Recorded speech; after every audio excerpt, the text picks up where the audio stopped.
ఈరోజు వాక్య ధ్యాన అంశము దేవునికి నరులకు మధ్యవర్తి.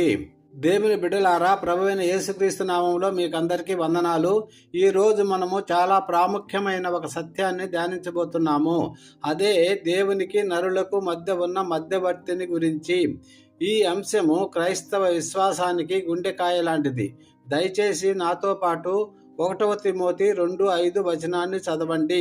దేవుడొక్కడే, దేవునికిని నరులకును మధ్యవర్తియు ఒక్కడే, ఆయనే క్రీస్తు యేసు అను నరుడు.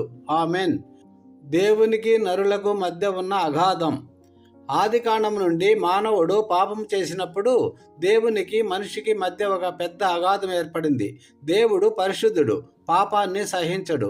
మనిషి పాపంతో నిండి ఉన్నాడు. ఈ అగాధాన్ని దాటి మనిషి దేవుని దగ్గరకు వెళ్ళలేడు.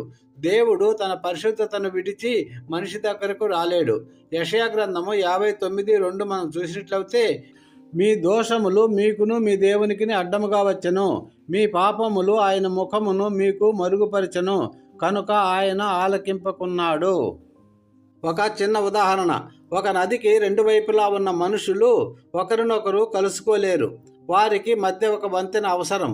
అలాగే దేవునికి మనకు మధ్య కూడా ఒక వంతెన అవసరం. పాత నిబంధనలో పశు బలులు, యాజకులు తాత్కాలిక మధ్యవర్తులుగా ఉన్నా అవి పాపాన్ని పూర్తిగా తొలగించలేకపోయాయి. మూడవది యేసుక్రీస్తు ఏకైక మధ్యవర్తి.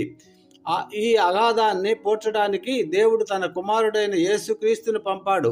ఆయనే మనకు దేవునికి మధ్య ఉన్న ఏకైక మధ్యవర్తి. మూడవది యేసుక్రీస్తు ఏకైక మధ్యవర్తి. ఈ అగాధాన్ని పోడ్చడానికి దేవుడు తన కుమారుడైన యేసుక్రీస్తును పంపాడు. ఆయనే మనకు దేవునికి మధ్య ఏక మధ్యవర్తి.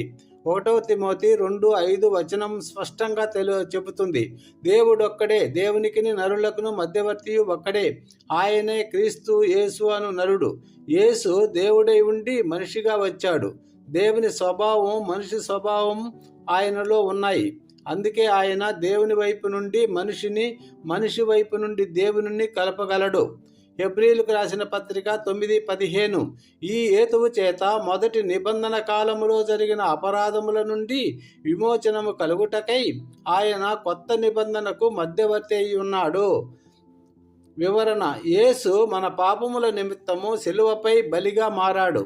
ఆయన పరిశుద్ధ రక్తము ద్వారా మన పాపాలు కడగబడ్డాయి. దేవుని ఉగ్రత నుండి మనల్ని విడిపించి దేవునితో సమాధాన పడేలా చేశాడు. ఆయన మాత్రమే ఆ వంతెన. నాలుగవది మధ్యవర్తిత్వం, పాత్ర యొక్క ప్రాముఖ్యత. యేసు మధ్యవర్తిత్వము ద్వారా మనము దేవునితో సరాసరి